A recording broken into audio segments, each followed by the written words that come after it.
Quand on parle de vitamines pour lutter contre les infections, on pense à la vitamine A, on pense à la vitamine C, cette vitamine phare qui renforce le système immunitaire. Parce que pour lutter contre les infections, il faut que votre système immunitaire soit assez renforcé. La vitamine A se retrouve dans des aliments que nous avons localement. On peut retrouver de la vitamine A dans les carottes, dans les noix de palme, dans certains légumes, feuilles.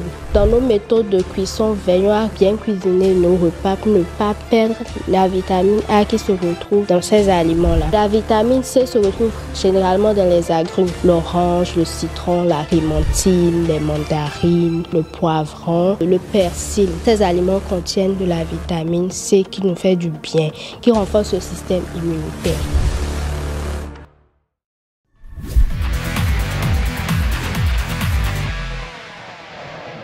Les vitamines et les minéraux indispensables pour se protéger contre les infections. Vous savez bien qu'avec le stress, la fatigue et les changements de notre saison, notre système immunitaire est mis à rude épreuve alors que les nutriments à privilégier, quels sont ces nutriments? Où les trouver naturellement, je précise, naturellement. Nous allons répondre à toutes ces questions avec notre diététiste maison, Rebecca Sabouran. Bonjour de nouveau.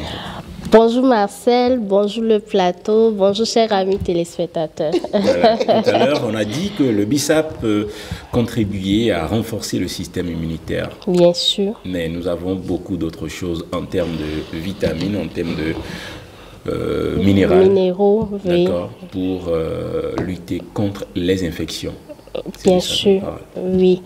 Déjà, quand on parle de vitamines pour lutter contre les infections, on pense à la vitamine A, on pense à la vitamine C, cette vitamine phare qui renforce le système immunitaire. Parce que pour lutter contre les infections, il faut que votre système immunitaire soit assez renforcé. La vitamine A se retrouve dans des aliments que nous avons localement. Quand on prend les carottes, on peut retrouver de la vitamine A dans les carottes, dans les noix de palme. On peut retrouver également de la vitamine A dans certains légumes, feuilles, comme la grande morelle, qu'on appelle communément le baume. Maintenant, dans nos méthodes de cuisson, veillons à bien cuisiner nos repas pour ne pas perdre la vitamine A qui se retrouve dans ces aliments-là. Parce que ces aliments peuvent bien contenir des nutriments qui nous feront du bien, mais en voulant les cuisiner, nous pouvons perdre tous ces nutriments-là. Et la vitamine C se retrouve généralement dans les agrumes. Quand on parle d'agrumes, c'est l'orange, le citron, la rémentine, les mandarines, voilà, les agrumes de façon générale, le poivron, également le persil. Ces aliments contiennent de la vitamine C qui nous fait du bien, qui renforce le système immunitaire. Je veux répéter, ma phrase routine. C'est vrai, ces vitamines-là vont aider à renforcer le système immunitaire, mais parlant d'alimentation, c'est la loi du tout. J'ai entendu parler du zinc. Le zinc également. Mais où trouver le zinc? On peut retrouver le zinc dans les aliments protéinés, poissons, la viande. Voilà. On peut retrouver le zinc dans ces aliments. Le haricot en contient aussi. Okay. Donc, je disais que, parlant d'alimentation, c'est la loi du tout ou de rien. Il faut manger un peu de tout. Il faut avoir une alimentation variée et diversifiée. L'autre chose que j'aimerais préciser, nos épices contiennent des principes bioactifs qui nous font du bien également, qui nous aident à lutter contre les infections. Quand je prends le gingembre, quand je prends l'ail, quand je prends les clous de girofle, etc. Donc, en voulant cuisiner, utilisons des épices fraîches. Aujourd'hui, là, on a l'habitude de prendre des épices en poudre ou bien déjà moulues. C'est vrai, c'est facile, mais penchons-nous aussi vers des épices frais pour vraiment bénéficier aussi bien de leur valeur organoleptique, mais également de leurs bienfaits sur notre santé. Mais en dehors de l'alimentation, d'accord, en dehors de tout ce qu'on peut manger, quels sont les autres facteurs qui influencent notre immunité?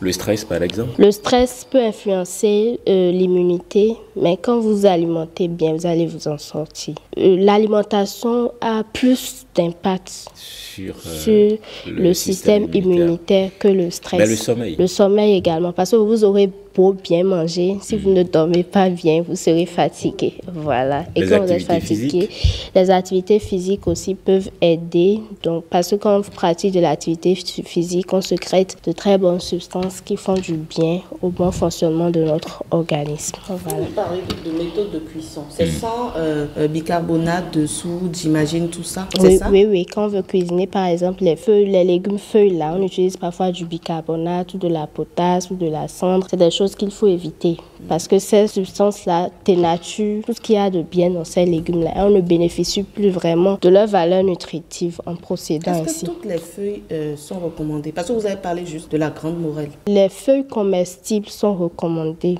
La grande morelle, ça fait le moment. Épinard, c'est... non, pas faute-étais. Faute-étais, c'est amarante. Épinard, là, c'est la feuille de...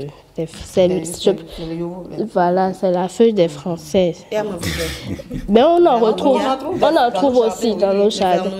Le vernonia, oui, Amanvivet, le chayo, le basilic d'Afrique. Voilà, on peut utiliser la feuille d'haricot, la feuille de patate douce, la feuille de manioc, etc. La feuille de bissap également. On utilise ça pour faire sauce aussi. Oui, on utilise la feuille de bissap. Sauce rouge, non, la couleur blanche. La couleur est blanche. Oui. Il y a la feuille blanche de bissap. Oui. On trouve ça souvent au nord. Oui, au nord, oui. On prépare ça? Oui, j'ai mangé ça au nord avec... D'accord, on va voir. N'est-ce pas?